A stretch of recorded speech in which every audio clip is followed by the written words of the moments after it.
Good afternoon friends. આજના વિડીયોમાં જાણીશું આપણે નમોશ્રી યોજના વિશે।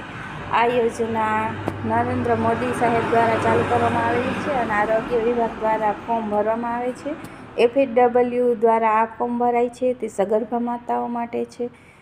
સગર્ભા માતા જોખમી હોય તેવી સગર્ભા માતા જેવી કે ત્રીજી ચોથી ડિલિવરી છે, જેને લોહીની ટકાવારી ઓછી છે અથવા તો બીપીની તકલીફ છે, તેવી સગર્ભા માતાઓને જો ગવર્મેન્ટ હોસ્પિટલમાં નજીકની ગવર્મેન્ટ હોસ્પિટલમાં ડિલિવરી કરાવવામાં આવે અને બાળક અને માતા તંદુરસ્ત રહે તે માટે તેને પ્રોત્સાહક રકમ 15,000 રૂપિયા મળવાપાત્ર છે।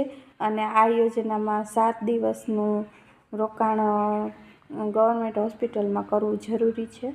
આવી રીતે આ યોજનાનો લાભ દરેક સગર્ભા માતાને જોખમી સગર્ભા માતાને મળવાપાત્ર છે। ધન્યવાદ।